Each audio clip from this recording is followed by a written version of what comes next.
boa tarde. Estamos aqui depois de 2 semanas com a Denise. Boa tarde. Novidades, Boletim Boa Focus. tarde, Lena. Eu acho que não há novidades propriamente ditas, mas continuam as expectativas se deteriorando, né? Expectativas de inflação para o ano que vem pioraram, e a atividade econômica também reduzindo, né? Então, acho que não é uma novidade propriamente dita, mas tem um cenário de expectativas de inflação piores, uma Selic aí terminando em 11,25 ciclo, mas diante de uma expectativa de uma inflação já encostando no teto da meta no ano que vem, acho que surge a discussão de até onde vai esse ciclo de alta de política monetária, né? Porque, no fundo, não pode, né, chegar, não pode ultrapassar os 5, a gente está com 5,02, né? Então tem um sinal aí. Só lembrando, isso aqui a gente está falando já para final de 22, a gente já esgotou 21, então a gente já está olhando para os números do Boletim Focus para final de 2022, que veio com Selic a 11,25, o dólar subiu um pouquinho também, a atividade econômica 0,51, 0,52, qualquer coisa assim, né? E inflação 4 alguma coisa? 5,02, se eu não me engano. Tá, é isso mesmo que foi um pouquinho acima do teto da meta, 5,02. Isso. Então, acho que esse é um sinal amarelo para o Banco Central, né? De perceber que as expectativas do mercado são de uma inflação pressionada no ano que vem. Acho que essa é a principal novidade aí. Assim. Não é uma novidade propriamente dita no sentido de que as expectativas já vêm se deteriorando há um tempo, mas acho que tem um sinal amarelo aí. É possível que a gente não tenha Selic a 11,25, não. Tem um pouquinho acima, porque você tem que ter uma inflação abaixo dos 5, né? Talvez a novidade seja que a coisa não está parando.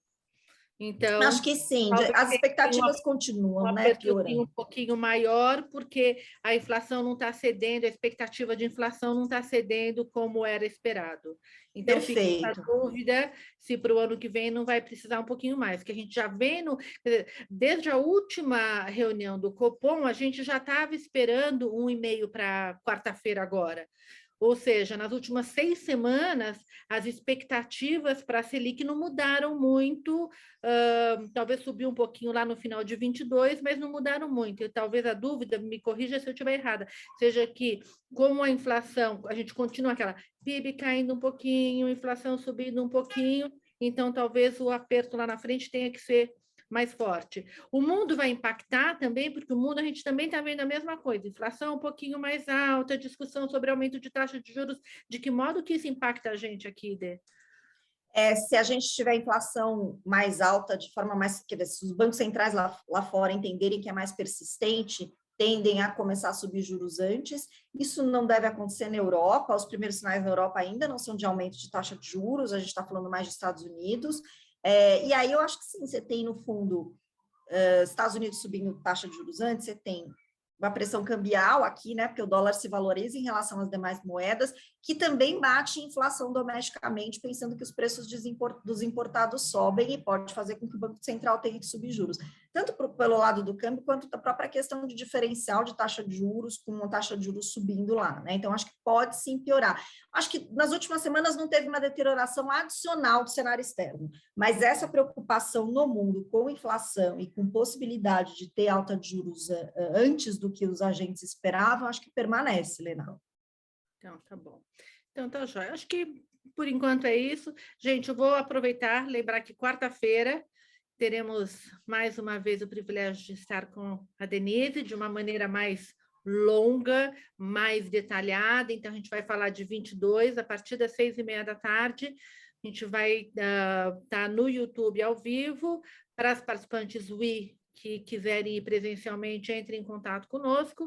Vai ser muito bom. A gente vai também estar com o Rafael Cortes, que é o cientista político da Tendências, e a gente também com o Paulo Miguel, que é o CIO do Julius Baer Family Office.